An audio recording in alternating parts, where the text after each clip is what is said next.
The federal ಕರ್ನಾಟಕಕ್ಕೆ ಸ್ವಾಗತ. ನಾನು ಸುಖೇಶ್ ಪಡಿಬಾಗಿಲು ಮತ್ತೊಂದು ಪಾಡ್ಕಾಸ್ಟ್ ಜೊತೆಗೆ ನಿಮ್ಮ ಮುಂದೆ ಬಂದೀನಿ. ಇವತ್ತಿನ ಪಾಡ್ಕಾಸ್ಟ್ ಭಾಳ ಇಂಟ್ರೆಸ್ಟಿಂಗ್, ಯಾಕಂದರೆ ಸ್ಪೋರ್ಟ್ಸ್ ರಿಲೇಟೆಡು, ಕ್ರಿಕೆಟ್ ರಿಲೇಟೆಡ್. ನಾಳೆ ನಮ್ಮದು ಒಂದು ಭಾರತ ಪ್ರವಾಸದಲ್ಲಿರುವಂಥ ಚಾಂಪಿಯನ್ ದಕ್ಷಿಣ ಆಫ್ರಿಕಾ ತಂಡ ಒಂದು ಟೆಸ್ಟ್ ಮ್ಯಾಚ್ ಆಡಲಿಕ್ಕೆ ಇದೆ. ಅಂದರೆ ಕೋಲ್ಕತ್ತಾದ ಈಡನ್ ಗಾರ್ಡನ್ಸ್ ಸ್ಟೇಡಿಯಮಲ್ಲಿ ಈ ಮ್ಯಾಚ್ ಸ್ಟಾರ್ಟ್ ಆಗುತ್ತೆ. ಈ ಪಾಡ್ಕಾಸ್ಟಲ್ಲಿ ಇದ್ರ ಬಗ್ಗೆ ನಾವು ಚರ್ಚೆ ಮಾಡೋಣ. ನಮ್ಮ ಜೊತೆಗೆ ದ ಫೆಡರಲ್ನ ಅಪ್ರಮೇಸಿ ಅವರಿದ್ದಾರೆ. ಪಾಡ್ಕಾಸ್ಟ್ಗೆ ಸ್ವಾಗತ ಅಪ್ರಮೇ ಅವರೇ. ಅಪ್ರಮೇ ಅವರೇ, ಈಗ ಟೆಸ್ಟ್ ಮ್ಯಾಚ್ ನಾಳೆಯಿಂದ ಸ್ಟಾರ್ಟು. ಇದು 25-27 ತನಕದ ವರ್ಲ್ಡ್ ಟೆಸ್ಟ್ ಚಾಂಪಿಯನ್ಶಿಪ್ನ ಒಂದು ಭಾಗ ಇದು. ಹೌದು, ಲಾಸ್ಟ್ ಚಾಂಪಿಯನ್ಶಿಪ್ಪಲ್ಲಿ ಅವರು ಚಾಂಪಿಯನ್ ಆಗಿದ್ದಾರೆ. ಸೌತ್ ಆಫ್ರಿಕಾ ಟೀಮು ಅವರು ಟೂರ್ ಬಂದಿದ್ದಾರೆ. ಹೌದು. ನಾಳೆಯಿಂದ ಒಂದು ಕಾಂಪಿಟೇಟಿವ್ ಪಿಚ್ ಅಂತ ನಾವು ಗೆಸ್ ಮಾಡ್ಬೋದು ಗಾರ್ಡನ್ಸನ್ನು. ಸೊ ಈ ಮ್ಯಾಚ್ ಬಗ್ಗೆ ನಮ್ಗೆ ಓವರಾಲ್ ಆಗಿ ಏನು ಹೇಳ್ಬೋದು ಅಪ್ರಮೇ ಅವರೇ, ಸ್ವಲ್ಪ ಮಾಹಿತಿ? ಅದೇ ನೀವು ಹೇಳ್ದಂಗೆ ಸುಖೇಶ್ವರಿ, ಇದು 2 ಪಂದ್ಯಗಳ ಸರಣಿ. ಮೊದಲನೇ ಟೆಸ್ಟು ನಾಳೆ ನವೆಂಬರ್ 14ಕ್ಕೆ ಕೋಲ್ಕತ್ತಾದ ಐಕಾನಿಕ್ ಸ್ಟೇಡಿಯಂ ಈಡನ್ ಗಾರ್ಡನ್ಸಲ್ಲಿ ನಡೀತಾ ಇದೆ, ಭಾರತ ಮತ್ತು ದಕ್ಷಿಣ ಆಫ್ರಿಕಾ. ಎರಡನೇ ಟೆಸ್ಟು ಒಂದು ಹೊಸ ವೆನ್ಯೂಯಲ್ಲಿ ನಡೆಯುತ್ತೆ, ಗುವಾಹತಿಯಲ್ಲಿ. ಫಸ್ಟ್ ಟೈಮ್ ಅವರು ಟೆಸ್ಟ್ ಹೋಸ್ಟ್ ಮಾಡ್ತಾರೆ. ಅದು ನವೆಂಬರ್ 22ಕ್ಕೆ ಶುರುವಾಗಲಿದೆ. ಸೊ ಈಗ ಎಲ್ಲರ ನೋಟ ಈಡನ್ ಗಾರ್ಡನ್ಸ್ ಹತ್ರ ಇದೆ. ಅದೇನೆಂದರೆ, ಈಗ ಪ್ರತಿ ಸರಣಿ ಶುರುವಾದಾಗ ಭಾರತದಲ್ಲಿ ಆಡೋದು ಟೆಸ್ಟು ತುಂಬ ಕಷ್ಟ, ಯಾರೇ ವಿಸಿಟಿಂಗ್ ಟೀಮ್ ಬಂದರು. ಈಗ ಏನಂದರೆ, ರೀಸೆಂಟಾಗಿ ನ್ಯೂಜಿಲೆಂಡ್ ವಿರುದ್ಧ ಭಾರತದವರು 3-0 ಸೋತಿದ್ರು. ಅದೊಂದು ಬಿಟ್ಟರೆ ಕಳೆದ ಎಷ್ಟೋ ಹಿಸ್ಟ್ರಿ ನೋಡಿದ್ರೆ ಭಾರತ ಡಾಮಿನೇಟ್ ಮಾಡ್ತಾನೆ ಇದೆ ಟೆಸ್ಟಲ್ಲಿ, ಎಸ್ಪೆಷಲಿ ಸ್ಪಿನ್ನರ್ಸ್. ಸೊ ಇದು ಈಡನ್ ಗಾರ್ಡನ್ಸ್ ಪಿಚ್ ಬಗ್ಗೆ ಹೇಳಬೇಕಂದ್ರೆ, ಈಗ ವರದಿಗಳು ಬಂದಿರೋ ಪ್ರಕಾರ ಅಂದರೆ ಈ ಕೋಚ್ಗಳು ಆಮೇಲೆ ಕ್ಯಾಪ್ಟನ್ ಶುಭ್ಮನ್ ಗಿಲ್ ಅವರು ಇವತ್ತು ಮಾತಾಡಿದ್ದಾರೆ. ಅಂದರೆ ಸ್ವಲ್ಪ ಬ್ಯಾಟಿಂಗ್ ಫ್ರೆಂಡ್ಲಿ ಕಂಡೀಷನ್ಸ್ ಇರ್ತವೆ. ಫಸ್ಟ್ 3ನೇ ದಿನದಿಂದ ಟರ್ನ್ ಆಗ್ಬೋದು ಅಂತ ಹೇಳ್ತಾ ಇದ್ದಾರೆ. ಆಮೇಲೆ ಇನ್ನೊಂದು ಏನಪ್ಪ ಅಂದರೆ, ಭಾರತದಲ್ಲಿ ಯಾವುದೇ ಟೆಸ್ಟ್ ಮ್ಯಾಚ್ ನಡೆದ್ರೂ ಎಲ್ಲರ ಫೋಕಸ್ಸು ಸ್ಪಿನ್ನರ್ಸ್ ಮೇಲೆ ಇರ್ತಾರೆ. ಕರೆಕ್ಟ್. ಸೊ ಈ ಸಲ ಏನಾಗಿದೆ ಅಂದರೆ, ದಕ್ಷಿಣ ಆಫ್ರಿಕಾ ಈಗ ತಾನೇ ಪಾಕಿಸ್ತಾನ ಪ್ರವಾಸ ಮುಗಿಸಿ ಬಂದರೆ ಅಲ್ಲಿ 1-1 ಸರಣಿ ಡ್ರಾ ಮಾಡ್ಕೊಂಡು ಬಂದಿದೆ. ಅಲ್ಲಿ ತುಂಬ ಚೆನ್ನಾಗಿ ಅವ್ರು 3 ಸ್ಪಿನ್ನರ್ಸು ಚೆನ್ನಾಗಿ ಪರ್ಫಾರ್ಮೆನ್ಸ್ ಮಾಡಿದ್ದಾರೆ. ಕೇಶವ್ ಮಹಾರಾಜ್ ಇರ್ಬೋದು, ಸೈಮನ್ ಹಾರ್ಮರು ಮತ್ತು ಸೆನುರನ್ ಮುತ್ತುಸ್ವಾಮಿ ಅವರು 3 ಜನ. ಸೊ ಅದಕ್ಕೇನಂದರೆ, ಇದು ಸ್ವಲ್ಪ ಇಂಟ್ರೆಸ್ಟಿಂಗ್ ಆಗಿದೆ ಸೀರೀಸು ಬಿಲ್ಡಪ್. ಯಾಕಂದರೆ ಈ ಅವರು ಏನಾದರೂ ನ್ಯೂಜಿಲೆಂಡ್ ಥರ ಏನಾದರೂ ಭಾರತವನ್ನು ಸೋಲಿಸ್ಬಿಡ್ತಾರೆ 2 ಟೆಸ್ಟಲ್ಲಿ. ಸೊ ಸ್ಪಿನ್ ಬ್ಯಾಟಲ್ ಅಂತಾರೆ. ಈಗ ನಮ್ಮ ಇಂಡಿಯಾ ಕಡೆಯೂ ಒಳ್ಳೆ ಸ್ಪಿನ್ನರ್ಸ್ ಇದ್ದಾರೆ. ಕುಲ್ದೀಪ್ ಯಾದವ್ ಅವರಿದ್ದಾರೆ ಸ್ಕ್ವಾಡಲ್ಲಿ, ಅಕ್ಷರ್ ಪಟೇಲ್, ರವೀಂದ್ರ ಜಡೇಜಾ, ವಾಷಿಂಗ್ಟನ್ ಸುಂದರ್ ಅವರು. ಸೊ ಆಮೇಲೆ ಇನ್ನೊಂದು ಏನಂದರೆ, ಇವತ್ತು ಕ್ಯಾಪ್ಟನ್ ಶುಭ್ಮನ್ ಗಿಲ್ ಅವರು ಪ್ರೆಸ್ ಕಾನ್ಫರೆನ್ಸಲ್ಲಿ ಹೇಳಿದ್ದೇನೆಂದರೆ, ಅವರು ಅಂದರೆ ದ್ವಂದ್ವದಲ್ಲಿದ್ದಾರೆ. ಒಬ್ಬರು ಎಕ್ಸ್ಟ್ರಾ ಸ್ಪಿನ್ನರ್ಸ್ನ ಆಡಬೇಕಾ, 3 ಸ್ಪಿನ್ನರ್ನ ಆಡಬೇಕಾ, ಇಲ್ಲ ಎಕ್ಸ್ಟ್ರಾ ಫಾಸ್ಟ್ ಬೌಲರ್ನ ಆಡ್ಬೋದು. ಸ್ವಲ್ಪ ಅಂದರೆ ಸ್ಟಾರ್ಟಿಂಗಲ್ಲಿ ಫಾಸ್ಟ್ ಬೌಲರ್ಸ್ಗೂ ಸ್ವಲ್ಪ ಅಸಿಸ್ಟೆನ್ಸಿ ಇರ್ಬೋದು ಅಂತ ಹೇಳ್ತಾ ಇದ್ದಾರೆ. ಸೊ ಆಮೇಲೆ ದಕ್ಷಿಣ ಆಫ್ರಿಕಾದಲ್ಲೂ ಈಗ ಏನೇ ಭಾರತದಲ್ಲಿ ಬಿಡಿ ನಂಬರ್ 1 ಬೌಲರ್ ಜಸ್ಪ್ರೀತ್ ಬುಮ್ರಾ ಅವರಿದ್ದಾರೆ, ಫಾಸ್ಟ್ ಬೌಲರ್. ಅದೇ ಥರ ಕಗಿಸೋ ರಬಾಡೋ ಅವರಿದ್ದಾರೆ ಸೌತ್ ಆಫ್ರಿಕಾಡೆ, ಅವರು ಉತ್ತಮ ಬೌಲರ್, ಫಾಸ್ಟ್ ಬೌಲರ್. ಸೊ ಅದು ಆಮೇಲೆ ನೀವು ಹೇಳ್ದಂಗೆ, ಇವರು ಸೌತ್ ಆಫ್ರಿಕಾದವರು ವರ್ಲ್ಡ್ ಟೆಸ್ಟ್ ಚಾಂಪಿಯನ್ ಪಟ್ಟ ಗಳಿಸ್ಕೊಂಡು ಬಂದಿರೋದು ಈ ವರ್ಷ, ಆಸ್ಟ್ರೇಲಿಯನ್ ಫೈನಲಲ್ಲಿ ಸೋಲಿಸಿ. ಸೊ ಈಗೇನೋ ಓವರ್ ಆಲ್ 2 ಟೆಸ್ಟು ಇಂಟ್ರೆಸ್ಟಿಂಗ್ ಆಗಿರ್ಬೇಕು. ಯಾಕಂದರೆ ಈಗ ರೀಸೆಂಟಾಗಿ ಪಾಕಿಸ್ತಾನದಲ್ಲಿ ಅವ್ರ ಸ್ಪಿನ್ನರ್ಸು ಒಳ್ಳೆ ಪರ್ಫಾರ್ಮೆನ್ಸ್ ಮಾಡಿರೋದ್ರಿಂದ ಸ್ವಲ್ಪ ಇಂಟ್ರೆಸ್ಟಿಂಗ್ ಆಗಿದೆ. ಬಟ್ ನಾನು ಹೇಳೋ ಪ್ರಕಾರ ಅಂದರೆ 2 ಟೆಸ್ಟಲ್ಲಿ ನೋಡಿದ್ರೆ ನಾನು ಭಾರತನೇ ಫೇವ್ರೇಟ್ಸ್ ಅಂತ ಹೇಳ್ತೀನಿ. ಯಾಕಂದರೆ ಇಂಡಿಯನ್ ಕಂಡೀಷನ್ಸಲ್ಲಿ, ಹೋಮ್ ಕಂಡೀಷನ್ಸಲ್ಲಿ. ಆಮೇಲೆ ಇನ್ನೊಂದು ಹೇಳಬೇಕೇನು ಬಯಸ್ತೀನಿ ಅಂದರೆ, ಲಾಸ್ಟ್ ಟೆಸ್ಟ್ ಗೆದ್ದಿದ್ದು ಸೌತ್ ಆಫ್ರಿಕಾದವರು 2010, ಈಗ 15 ವರ್ಷ ಆಗಿದೆ. ಸೊ ಆವಾಗಿಂದ ಅವರು ಟೆಸ್ಟ್ ಗೆದ್ದೇ ಇಲ್ಲ ಭಾರತದಲ್ಲಿ. ಸೊ ಆ ಟೀಮ್ ಬೇರೆ, ಈ ಟೀಮ್ ಬೇರೆ. ಬಟ್ ಈಗ 15 ವರ್ಷದಿಂದ ಗೆದ್ದಿಲ್ಲ. ಲಾಸ್ಟ್ 7 ಟೆಸ್ಟ್ಗಳು ಆಡಿರೋದು ಭಾರತದಲ್ಲಿ ಅವರು 6 ಸೋತಿದ್ದಾರೆ. 1 ಮಳೆ ಕಾರಣದಿಂದ ಅವ್ರು ಬಚಾವಾಗಿ ಡ್ರಾ ಆಗಿತ್ತು. ಓಕೆ ಅಪ್ರಮೇ ಅವ್ರು, ಈಗ ಇವರು ಸೌತ್ ಆಫ್ರಿಕಾ ನಾವೀಗ ಮಾತಾಡ್ದಂಗೆ WTC ಚಾಂಪಿಯನ್ಸ್. ಹೌದು. ಬಟ್ ಚಾಂಪಿಯನ್ಸ್ ಇಂಡಿಯಾಗೆ ಬಂದಾಗ ಚಾಂಪಿಯನ್ಸ್ ಆಗಿರಲ್ಲ ಅಂತ ಒಂದು ಟಾಕ್. ಅಂದ್ರೆ ಲೈಕ್ ಇಂಡಿಯಾಗೆ ಬಂದಾಗ ಅಷ್ಟು ಸುಲಭ ಅಲ್ಲ. ನಾವೀಗ ನೀವು ಹೇಳಿದ್ರಿ ಸ್ಪಿನ್ನರ್ಸೇ ಜಾಸ್ತಿ ವರ್ಕ್ ಆಗುತ್ತೆ ಅಂತೇಳಿ. ಜೊತೆಗೆ ಅವರು ಕೋಚ್ ರೀಸೆಂಟಾಗಿ 2 ಡೇಸ್ ಬ್ಯಾಕ್ ಒಂದು ಪ್ರೆಸ್ ಮೀಟ್ ಮಾಡಿದ್ರು. ನಾವು ಮೊದಲ ಥರ ಇಲ್ಲ ಈಗ, ಹಾಗಂದ್ರೆ ನಾವು ಮೊದಲ ಥರ ಅಂದ್ರೆ ಹಂಗಲ್ಲ. ಭಾರತಕ್ಕೆ ಬರುವಾಗ ಸಾಮಾನ್ಯ ಆ ಕಡೆ ದೇಶಗಳು ಏನು ಮಾಡ್ತವೆ ಅಂದರೆ, ಅವರು ವೇಗಕ್ಕೆ ಜಾಸ್ತಿ ಅಲ್ಲಿ ಆದ್ಯತೆ ಇಲ್ಲ. ಅಲ್ಲಿ ಪಿಚ್ಗಳೆಲ್ಲ ಅದಕ್ಕೆ ಪೂರಕವಾಗಿರುವಂಥದ್ದು. ಸೊ ಅವ್ರು ಏನು ಮಾಡ್ತಾರೆ ಅಂದರೆ, ಪ್ರತಿ ಸಲವೂ ಸ್ಪೀಡ್ ತಗೊಂಡ್ಬರ್ತಾರೆ. ನಮ್ಮ ಸ್ಪಿನ್ ಪಿಚ್ಗೆ ಅವ್ರು ವರ್ಕ್ ಆಗದೆ 1-2 ಬಾಲ್ ಹಾಕಿ ಸುಸ್ತಾಗಿ ಆಮೇಲೆ ಮ್ಯಾಚ್ಗಳನ್ನು ಕಳ್ಕೊಳ್ಳೋದು ಸಾಮಾನ್ಯ. ಈ ಸಲ ಈ ಸ್ಪಿನ್ ಫ್ಯಾಕ್ಟರ್ ಹೆಂಗೆ ವರ್ಕ್ ಆಗೋದು ಅಂದರೆ, ಲೈಕ್ ನನ್ನ ಪ್ರಶ್ನೆ ಏನಂದ್ರೆ, ಇಲ್ಲಿ ಮೂಲ ಪ್ರಶ್ನೆ ಇಲ್ಲಿ ಗೌತಮ್ ಗಂಭೀರ್ ಕೋಚ್ ಯೂಶುವಲಿ ಎಲ್ಲರೂ ಅವ್ರಿಗೆ ಫೇವರೇಟ್ ಆಗಿರುವಂಥ ಒಂದು ಪಿಚ್ ಅನ್ನು ರೆಡಿ ಮಾಡೋದು ಅದು ಕಾಮನ್. ಅಲ್ಲಿಗೆ ಹೋದಾಗ ಅವರು ಅದು ಮಾಡ್ತಾರೆ, ನಮ್ಗೆ ಬಂದಾಗ ಈ ಸಲ ಮಾಡ್ತಾರೆ. ಗಂಭೀರ್ ಈ ಸಲ ಹಾಗೆ ಮಾಡಬಹುದಾ ಅಥವಾ ಈ ಸಲ ಚಾಲೆಂಜಿಂಗ್ ಆಗಿ ನೋಡೋಣ? ಯಾಕಂದ್ರೆ ಲಾಸ್ಟ್ ಈಗ ಸೀರೀಸ್ ಅಲ್ಲಿ 7 ಮ್ಯಾಚ್ ಅಂತ ಹೇಳಿದ್ರಿ, ಅದ್ರೊಂದು ಬ್ಯಾಟಿಂಗ್ ಪಿಚ್ ಅಲ್ಲೂ ಸೋತಿದ್ದಾರೆ ಅವರು. ಸೊ ಆ ತರ ಒಂದು ಟ್ರೈ ಮಾಡೋ ಚಾನ್ಸಸ್ ಏನಾದ್ರು ಇದಾವ ಈ ಸಲ ಕೋಚ್ ಗಂಭೀರ್ ಮತ್ತೆ ಒಟ್ಟು ಓವರ್ ಆಲ್ ಸೆಟಪ್ ಆ ತರ ಮಾಡಬಹುದು? ಆಮೇಲೆ ಇನ್ನೊಂದು ಪಾಯಿಂಟ್ ಹೇಳ್ಬೇಕೇನಂದ್ರೆ, ಈಗ ಕೋಲ್ಕತ್ತಾ ಈಡನ್ ಗಾರ್ಡನ್ಸಲ್ಲಿ cricket association of Bengal president ಈಗ former India captain Sourav Ganguly ಅವರು ಹೇಳಿದ ಪ್ರಕಾರ ಏನಂದರೆ ಸ್ಪೋರ್ಟಿಂಗ್ ವಿಕೆಟ್ ಇರುತ್ತೆ, ಅದು ಫಸ್ಟ್ ದಿನದಿಂದನೇ ಟರ್ನ್ ಆಗಲ್ಲ ಅಂತ. ಸೊ ಮೇ ಬಿ ಅವರು ಒಳ್ಳೆ ಸ್ಪೋರ್ಟಿಂಗ್ ವಿಕೆಟ್ ಕೊಡಬೇಕು ಅಂತ ಅವರ ಅಧ್ಯಕ್ಷತೆಯಲ್ಲಿ ಇದೆಯಾ ಏನೋ ಗೊತ್ತಿಲ್ಲ ಅದು. ಸೊ ಅದು ಹೇಳೋಕ್ಕಾಗಲ್ಲ. ಬಟ್ ನೀವು ಹೇಳ್ದಂಗೆ ಹೋಮ್ ಅಡ್ವಾಂಟೇಜಸ್ಗೆ ಹೋಮ್ ಟೀಮ್ಗೆ ಯಾವ್ದು ಬೇಕೋ ಆ ಥರ ಪಿಚ್ಚಸ್ ರೆಡಿ ಮಾಡ್ತಾರೆ. ಬಟ್ ಇನ್ನೊಂದು ಏನು ಹೇಳ್ಬೇಕಂದ್ರೆ, ಮೊನ್ನೆ ಇವ್ರು ರೇಯನ್ ಟೆಂಡೇಶ್ಕಾಟೆ ಇಂಡಿಯಾ ಅಸಿಸ್ಟೆಂಟ್ ಕೋಚ್ ಅವ್ರು ಏನು ಹೇಳಿದ್ರು ಅಂದರೆ, ಈ ಸೌತ್ ಆಫ್ರಿಕಾ ಸ್ಪಿನ್ನರ್ಸ್ ಏನಿದ್ದಾರೆ ಅವರು ಸಬ್ ಕಾಂಟಿನೆಂಟಲ್ ಸ್ಟೈಲ್ಗೆ ಸೂಟ್ ಆಗೋ ಥರ ಇದ್ದಾರೆ ಅವರು 3 ಜನ ಅಂತ. ಯಾಕಂದರೆ ಇವ್ರು ಯಾಕೆ ಹೇಳಿದ್ರು ಅಂದರೆ, ಮೇ ಬಿ ಈಗ ನಾವು ಮುಂಚೆ ಹೇಳ್ದಂಗೆ ಪಾಕಿಸ್ತಾನದಲ್ಲಿ ಒಳ್ಳೆ ಪ್ರದರ್ಶನ ಕೊಟ್ಟು ಬಂದಿದ್ದಾರೆ. ಸೊ ಅದರಿಂದ ಯಾವ ಥರ ಅಂದರೆ, ಈಗ ನೀವು ಹೇಳಿದ್ರಲ್ಲ, ಸೊ ಕಾನ್ರಾಡ್ ಸುಕ್ರಿ ಅವ್ರ ಕೋಚು, ಸೌತ್ ಆಫ್ರಿಕಾ ಕೋಚು, ಅವರು ಮಾತಾಡಿದ್ದಾರೆ.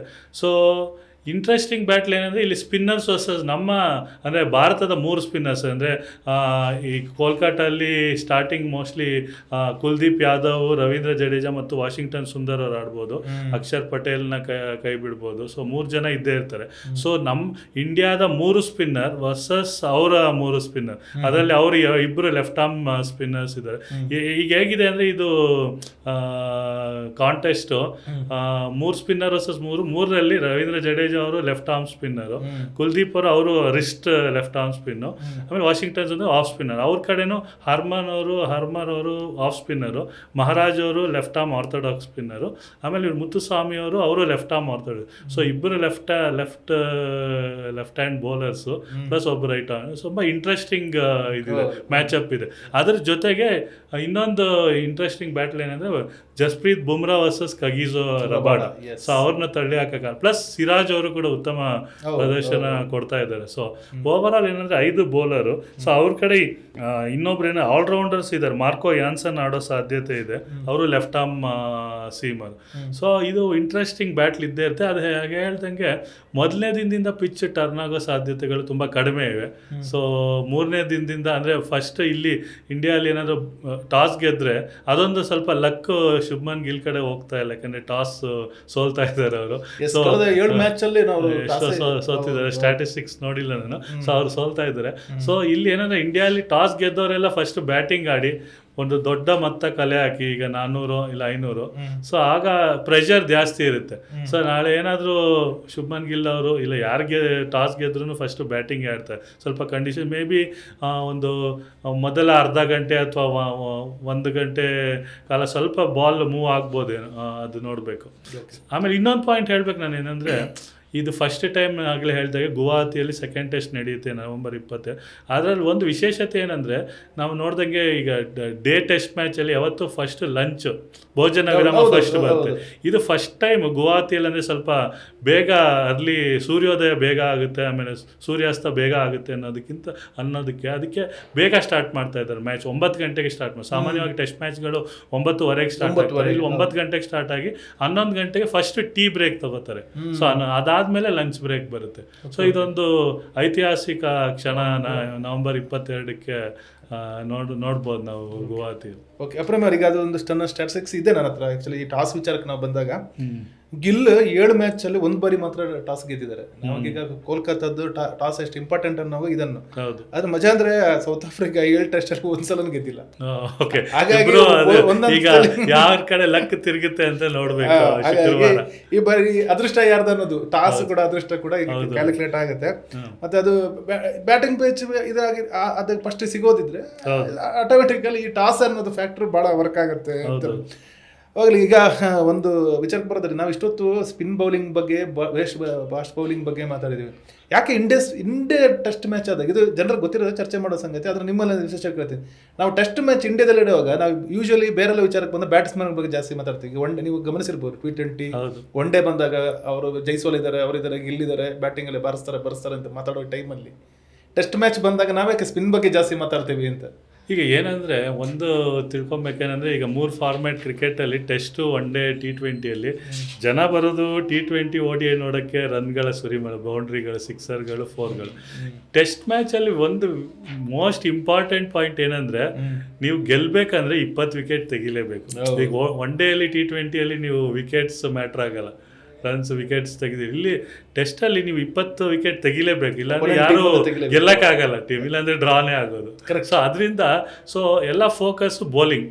ಟೆಸ್ಟ್ ಮ್ಯಾಚಸ್ ಬ್ಯಾಟರ್ಸು ಇಂಪಾರ್ಟೆಂಟು, ಅವರು ಸೆಟಪ್ ಮಾಡ್ತಾರೆ. ಅಂದ್ರೆ ಬೌಲಿಂಗ್ 20 ವಿಕೆಟ್ ವಿಕೆಟ್ ಕೊಡಬಾರ್ದು, ಅವರು ವಿಕೆಟ್ ಕೊಡಬೇಕು, ಲಾಂಗ್ ಟೈಮ್ ಆಡಬೇಕು. ಸೊ ಅದರಿಂದ ಯಾವಾಗ ನಾವು ಫೋಕಸ್, ಯಾಕಂದ್ರೆ ಇಂಡಿಯಾದಲ್ಲಿ ಫೋಕಸ್ ಅದು ಐತಿಹಾಸಿಕವಾಗಿ ನೋಡ್ತಾ ಬಂದ್ರೆ ಎಲ್ಲ ಸ್ಪಿನ್ನೇ ಡಾಮಿನೇಷನ್ ಜಾಸ್ತಿ ಇದೆ. ಸೊ ಯಾವ ಟೂರಿಂಗ್ ಟೀಮ್ ಬಂದ್ರೂ ಅವ್ರ ಪ್ರಿಪ್ರೇಷನ್ ಸ್ಪಿನ್ ಹೇಗೆ ಆಡಬೇಕು ಅಂತಾನೆ ಪ್ರಿಪೇರ್ ಮಾಡಿ. ಈಗಲೂ ಮತ್ತೆ ಅದೇ ಫೋಕಸ್ ಇದೆ ಇಂಡಿಯನ್ ಸ್ಪಿನ್ನರ್ಸ್. ಆಮೇಲೆ ಎಲ್ಲ ಘಟಾನುಘಟಿಗಳೇ, ರವೀಂದ್ರ ಜಡೇಜಾ, ಕುಲ್ದೀಪ್ ಯಾದವ್, ವಾಷಿಂಗ್ಟನ್ ಸುಂದರ್ ಅವರು ಹೊಸಬ್ರು ಇರ್ಬೋದು. ಅದೇ Ravindra Jadeja experience spinner. So ಅವರು ಮುಂಚೆ ಅಶ್ವಿನ್ ಅವರು ಇದ್ರು, ಈಗ ಅಶ್ವಿನ್ ಅವರು ಇಲ್ಲ, ರಿಟೈರ್ ಆಗಿದ್ದಾರೆ. ಈಗ ಅವ್ರಿಗೆ ಹೊಸ ಪಾರ್ಟ್ನರ್ ಕುಲ್ದೀಪ್ ಅವರು ಒಳ್ಳೆ ಫಾರ್ಮ್ ಅಲ್ಲಿ ಇದ್ದಾರೆ. ಕುಲ್ದೀಪ್ ಅವರು ಚೈನಾ ಮ್ಯಾನ್ ಇರೋದ್ರಿಂದ ಸ್ವಲ್ಪ ಅವ್ರನ್ನ ರೀಡ್ ಮಾಡೋದಂತಾರಲ್ಲ, ಓದೋದು, pitch of the pitch read ಮಾಡ್ಬೇಕಾ ಇಲ್ಲ ಕೈಯಲ್ಲೇ ನೋಡ್ಬೇಕಾ ಅದು ಗೊತ್ತಾಗಲ್ಲ. ಸೊ ಅದು ಅವ್ರಿಗೆ ಕನ್ಫ್ಯೂಷನ್ ಆಗ್ಲೂಬೋದು. ಸೊ ಆಮೇಲೆ ಇನ್ನೊಂದು ಏನಂದ್ರೆ, ಈ ಸೌತ್ ಆಫ್ರಿಕಾ ಟೀಮಲ್ಲಿ ಸ್ಕ್ವಾಡಲ್ಲಿ ಇದು ಎಷ್ಟೊಂದು ಜನ ಹೊಸಬ್ರು ಇದ್ದಾರೆ ಇಂಡಿಯನ್ ಕಂಡೀಷನ್ಸ್ಗೆ. ಅಂದರೆ ಅವರು ಶಾರ್ಟರ್ ಫಾರ್ಮ್ಯಾಟ್ ಆಡಿದ್ದಾರೆ, T50 ಓವರು, T20, IPL ಎಲ್ಲ. ಆದರೆ ಟೆಸ್ಟ್ ಕ್ರಿಕೆಟ್ ಆಡೋದು ಅದೊಂದು ಡಿಫ್ರೆಂಟ್ ಬಾಲ್ ಗೇಮ್ ಅಂತಾರೆ, ಅಂದರೆ ತುಂಬ ಕಷ್ಟ ರೀಡ್ ಮಾಡೋದು. ಸೊ ಅವ್ರಿಗೂ ಒಂದು ಒಳ್ಳೆ ಚಾಲೆಂಜ್, ಇದು ತುಂಬ ದೊಡ್ಡ ಚಾಲೆಂಜ್. ಆಮೇಲೆ ಅವರು ಟೆಂಬಾ ಬೌಮಾ ಅವ್ರ ಕ್ಯಾಪ್ಟನ್ ಇದ್ದಾರೆ, ಅವರು ಒಳ್ಳೆ ಉತ್ತಮ ಬ್ಯಾಟರ್ ಅವರು. ಸೊ ಅವ್ರು ಲೀಡಿಂಗ್ ಫ್ರಮ್ ದ ಫ್ರಂಟರ್ ಅಂತಾರಲ್ಲ, ಅವರು ನಿಲ್ಲಬೇಕು. ಯಾಕಂದರೆ ಅವ್ರ ಬ್ಯಾಟಿಂಗ್ ಯಾವ ಥರ ನಮ್ಮ ಅಂದರೆ ಇಂಡಿಯನ್ ಸ್ಪಿನ್ನರ್ಸ್ ಯಾವ ಥರ ಟ್ಯಾಕಲ್ ಮಾಡ್ತಾರೆ ಅದ್ರ ಮೇಲೆ ನಿಲ್ಲುತ್ತೆ ಇದು. ಆಮೇಲೆ ಇಂಡಿಯನ್ ಬ್ಯಾಟರ್ಸ್ ಬಗ್ಗೆನೂ ಹೇಳ್ಬಿಡ್ತೀನಿ, ಅವರು ಎಲ್ಲ ಫಾರ್ಮಲ್ಲಿ ಇದ್ದಾರೆ. ಶುಭ್ಮನ್ ಗಿಲ್, ಯಶಸ್ವಿ ಜೈಸ್ವಾಲ್, ಸೊ ರೋಹಿತ್, ಕೊಹ್ಲಿ ಅವ್ರು ಇಲ್ಲ ಅಂದ್ರೂ ಒಳ್ಳೆ ಬ್ಯಾಟಿಂಗ್ ಲೈನಪ್ ಇದೆ, ಯಂಗ್ಸ್ಟರ್ಸ್ ಇದ್ದಾರೆ.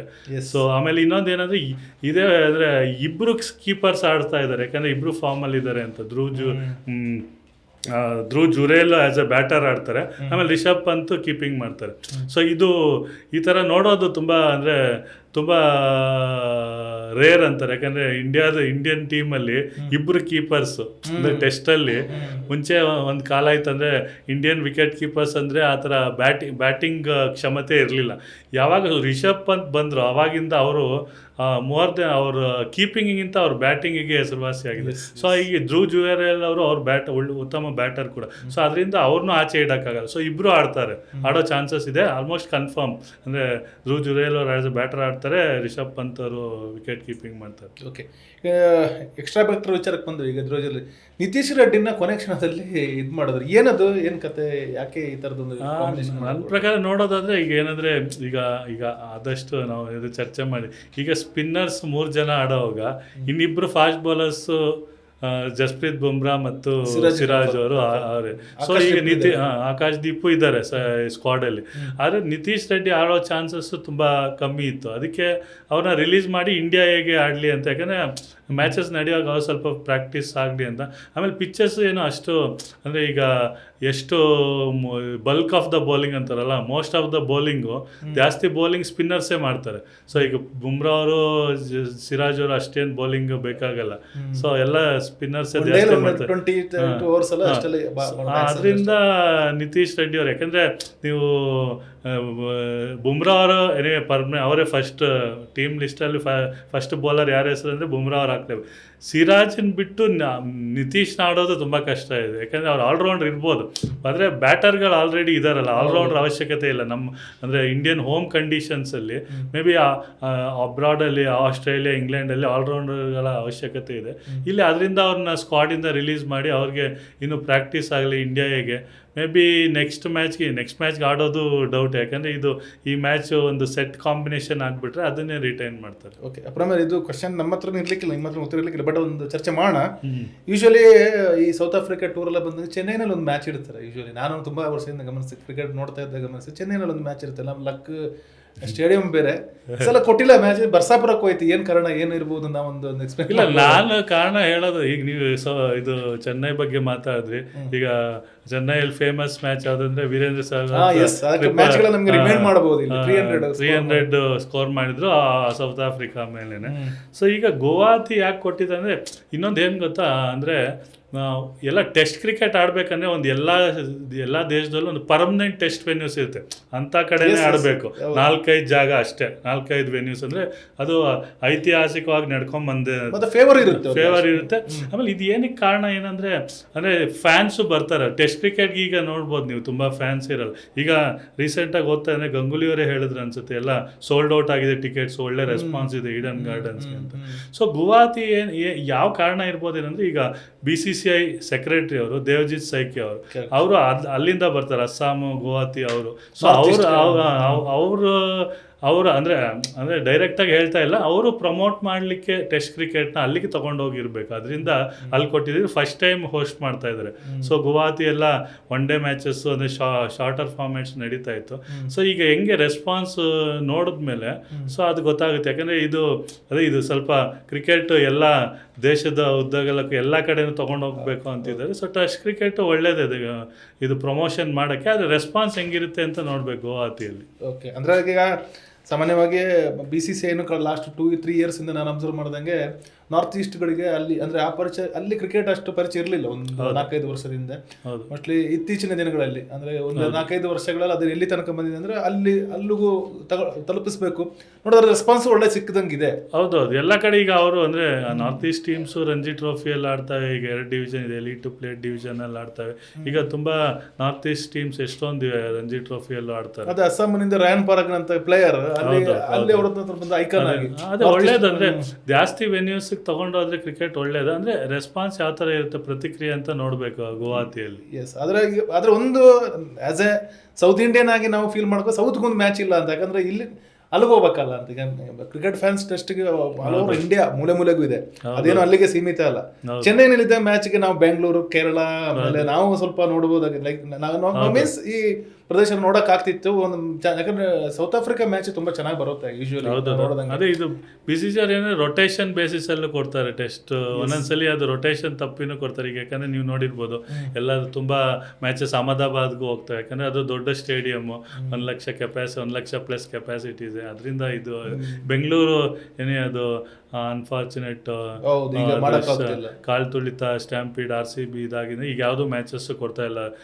ಮುಂದಿನ ವರ್ಷದ ವಿಶ್ವ T20 ಇದು ಕಪ್ಪುನು ಅದು ಮ್ಯಾಚಸ್ ಯಾವುದೂ ಇಲ್ಲ ಬೆಂಗಳೂರಿಗೆ. ಸೊ ಅದು ನೀವು ಹೇಳ್ದಂಗೆ ಚೆನ್ನೈ ಅದು ಅಂದರೆ ಅದೇ ಐಕಾನಿಕ್ ವೆನ್ಯೂ ಅಂತಾರಲ್ಲ, ಎಷ್ಟೊಂದು ಟೆಸ್ಟ್ ಮ್ಯಾಚಸ್ ಅವಾಗಿಂದ ಎಷ್ಟೋ ವರ್ಷಗಳಿಂದ ನಡ್ಕೊಂಡು ಬರ್ತಾ ಇತ್ತು. ಚೆನ್ನೈ, ಬ್ಯಾಂಗ್ಳೂರು, ಮುಂಬೈ, ಡೆಲ್ಲಿ, ಕೋಲ್ಕತ್ತಾ.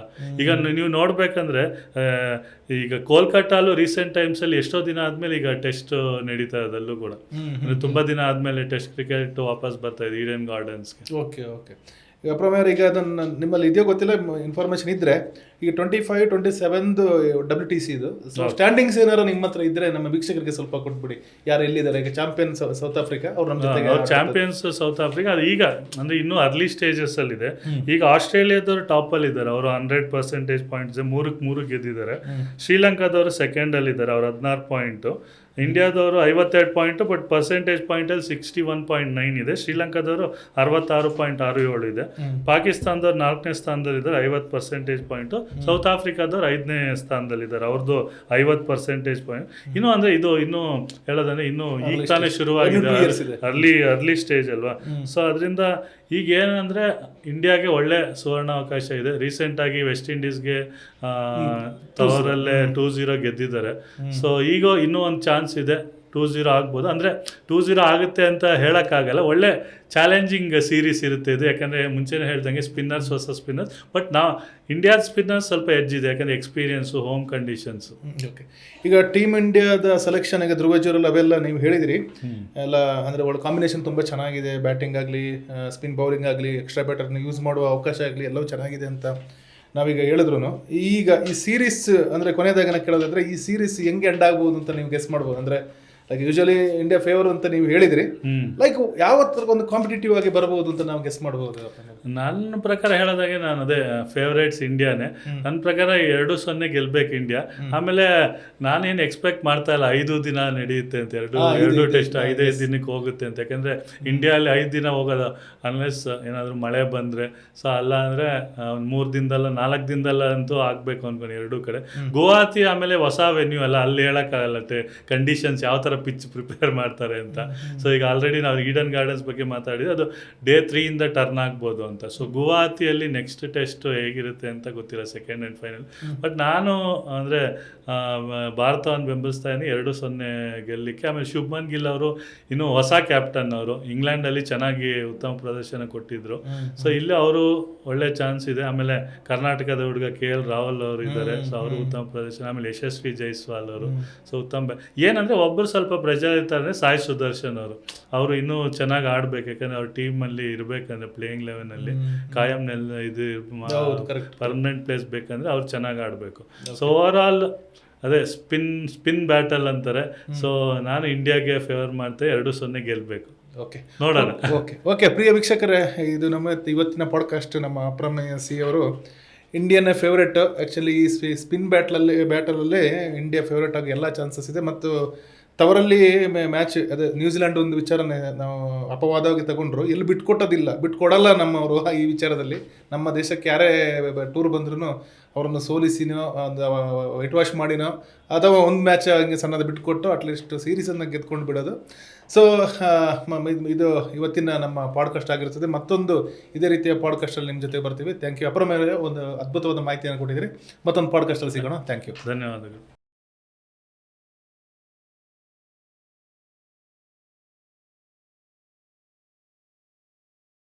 ಹೆಚ್ಚಿನ ಸುದ್ದಿ ಅಪ್ಡೇಟ್ಗೆ ಈಗಲೇ the federal Karnataka YouTube page ಅನ್ನು ಸಬ್ಸ್ಕ್ರೈಬ್ ಮಾಡಿ.